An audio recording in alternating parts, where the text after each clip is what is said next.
Hello दोस्तों, स्वागत है आपको आपके यूट्यूब चैनल में। आज मैं आपको क्लास 12th का फिजिक्स का चैप्टर 4 के बारे में डिस्कस करूंगा। चैप्टर 4 का कुछ इम्पोर्टेंट क्वेश्चन को डिस्कस कर चुका हूं। आज हम प्रतिरोधों का संयोजन के बारे में डिस्कस करूंगा। ठीक है, यानी प्रतिरोधों का संयोजन कितने तरह से होता है। चूँकि ये जो प्रतिरोधों का संयोजन होता है, ये जो हम कक्षा 10 में पढ़ चुके हैं, परंतु ये चीज़ जो आपके आगे भी ये चीज़ दिया हुआ है, यानी प्रतिरोध वाला जो चैप्टर है 10 में, 12 में और बीएससी वगैरह में भी जाएंगे तो हमको ये पढ़ना पड़ेगा ही। ठीक है, तो आप अगर 10 में पढ़ चुके हैं तो ये आपके लिए बहुत ईजी हो जाएगा। अगर आप 10 में नहीं पढ़े होंगे तो ये आपके लिए बहुत कठिन लगेगा। ठीक है, तो चलिए देखते हैं। शुरू करने से पहले मैं बता दूं आपको, यदि आप हमारे चैनल पर नए हैं तो चैनल को सब्सक्राइब करके बेल आइकन को भी दबा लें, जिससे कि हमारे नए वीडियो का नोटिफिकेशन आप तक सबसे पहले पहुँचे। ठीक है, प्रतिरोधों का संयोजन देखिए, तो प्रतिरोधों का संयोजन में सबसे पहले बता दें आपको, दो तरीकों से प्रतिरोधों का संयोजन होता है।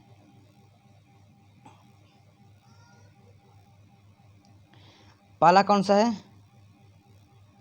पहला है हमारा श्रेणी क्रम। दूसरा क्या है? समांतर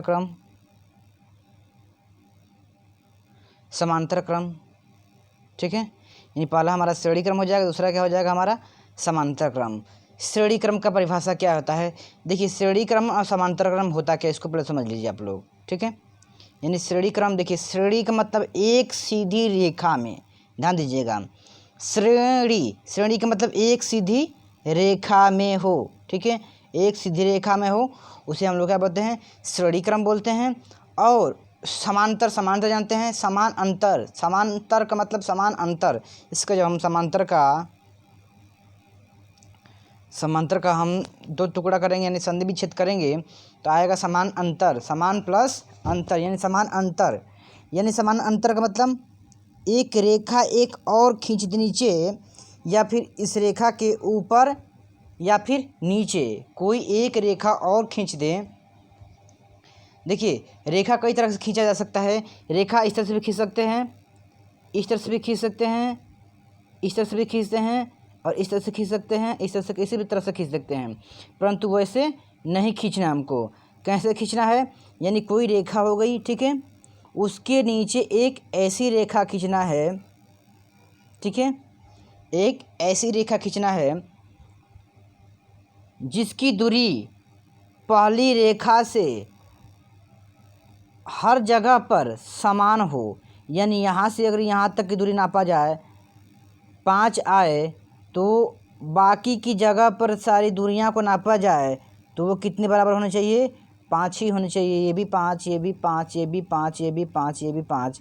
ठीक है, कहीं 4 नहीं आने चाहिए, नहीं कि यहाँ 5 आया, यहाँ 5, यहाँ 5, यहाँ 5, यहाँ 5 और यहाँ पर 4 आ गया, ये समांतर नहीं होगा। ठीक है, तो आप लोग को समांतर और श्रेणी क्रम समझ में आ गया। अब चलिए देखते हैं सबसे पहले श्रेणी क्रम संयोजन और समांतर क्रम संयोजन। तो देखते हैं श्रेणी क्रम क्या होता है। श्रेणी क्रम, मान लीजिए एक प्रतिरोध है यहाँ से यहाँ तक। ठीक है, प्रतिरोध, इसको हम संधारित्र कहते हैं हम लोग, प्रतिरोध इसे बोलते हैं। मान लीजिए यहाँ से है, प्रतिरोध हमेशा ऐसे चलता है। ठीक है, ठीक है, मान लीजिए 3 प्रतिरोध है, यहाँ पर चित्र बनाया गया है, चित्र के अनुसार समझते हैं। मान लीजिए यहाँ पर R1 प्रतिरोध है, यहाँ पर R2 प्रतिरोध है, और यहाँ पर R3 प्रतिरोध है। ठीक है, इतना तक समझ में आएगा आपको। ठीक है, इसके बाद क्या करेंगे, अब देख रहे हैं R1 प्रतिरोध में V1 वोल्ट विभवांतर प्रवाहित हो रहा है, R2 में V2 वोल्ट विभवांतर प्रवाहित हो रहा है, और R3 में V3 वोल्ट विभवांतर प्रवाहित हो रहा है।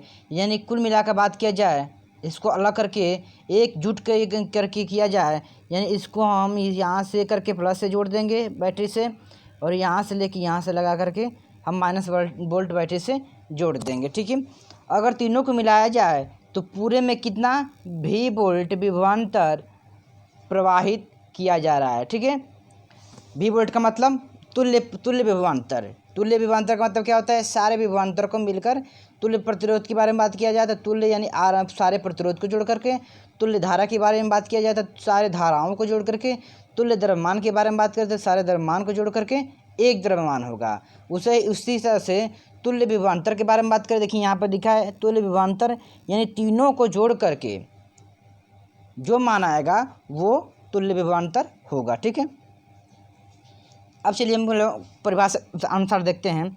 यानी श्रेणी संयोजन में प्रतिरोधों को इस प्रकार से जोड़ा जाता है। ठीक है, संयोजन में यानी श्रेणी संयोजन में प्रतिरोधों को इस प्रकार से जोड़ा जाता है कि प्रतिरोध का दूसरा सिरा, मान लीजिए ये प्रतिरोध हमारा, इसका दूसरा सिरा यहाँ पर है। ठीक है, यहाँ पर देखिए इसका दूसरा सिरा यहाँ पर है, अगले प्रतिरोध के पहले सिरे से जुड़े। ठीक है, यानी किसी भी प्रतिरोध का दूसरा सिरा दूसरे प्रतिरोध के, मान लीजिए पहला प्रतिरोध है, इस पहले प्रतिरोध का दूसरा सिरा कौन है, यहाँ पर है।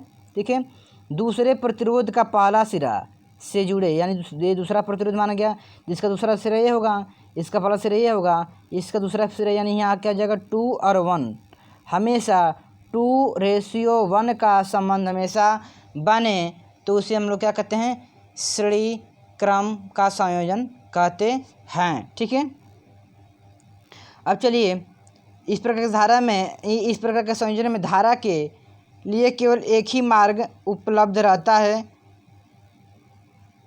जिससे सभी प्रतिरोधों में धारा का मान समान रहता है। यानी सब में धारा I ही प्रवाहित होता है, किसी में I और I2 नहीं प्रवाहित होता है, केवल सब में धारा एक ही प्रवाहित होता है। इसका मैं एग्जाम्पल के तौर पे बताऊंगा आपको कैसे होता है, क्यों होता है। ठीक है, अब चलिए समान रहता है। मैं चित्र में संख्या इतना जो दिया हुआ है, चित्र संख्या 6.13 में प्रदर्शित परिपथ में R1 R2 तथा R3 प्रतिरोध परस्पर श्रेणी क्रम में जुड़े समायोजित हैं। ठीक है, ये दिखाया गया R1 R2 और R3 किस में है, श्रेणी क्रम में है, तथा धारा I प्रवाहित हो रही है। यदि प्रतिरोधों के बीच विभवांतर, ठीक है, V1, V2, V3 हो तो ओम के नियम से क्या हो जाएगा हमारा,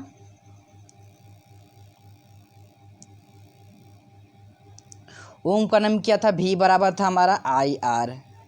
ठीक है, ओम का नियम क्या था बताए थे आपको, IR, और ओम का नियम का परिभाषा भी मैं डिस्कस कर चुका हूँ।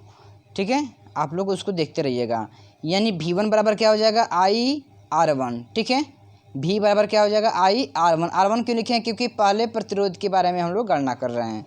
ठीक है, या इसको V1 भी मान लेंगे, क्योंकि V1 प्रतिरोध का पहला हमारा निकाल रहे थे। यानी पहले प्रतिरोध में V1 वोल्ट विभवांतर प्रवाहित हो रहा था, दूसरे में V2, तीसरे में क्या हो रहा था V3 हो रहा था, परंतु सब में धारा I ही बह रहा था। ठीक है, देखिए सब में इसमें भी धारा I होगा, इसमें भी धारा I होगा, V2 में भी और V3 में भी धारा I ही होगा। अब V2 के बारे में बात किया जाए, क्या हो जाएगा IR2 हो जाएगा। ये समीकरण नंबर वाला फर्स्ट था, ये समीकरण नंबर दूसरा हो जाएगा। अब समीकरण नंबर तीसरा में देखा जाए, V3 बराबर क्या हो जाएगा IR3 हो जाएगा। ये समीकरण नंबर हमारा 3 हो जाएगा। अब अगर समीकरण 1, 2, 3 को जोड़ेंगे तो क्या मिलेगा, V1 plus V2 plus V3 बराबर क्या हो जाएगा IR1 plus IR2 plus IR3। अब चूंकि तुल्य विभवांतर के बारे में बात किया जाएगा तो क्या मिलेगा हमको, V बराबर क्या हो जाएगा, चूँकि V बराबर क्या होता है V1 plus V2 plus V3, ये हमारा तुल्य विभवांतर होता है। ठीक है, अब हम बात किया जाए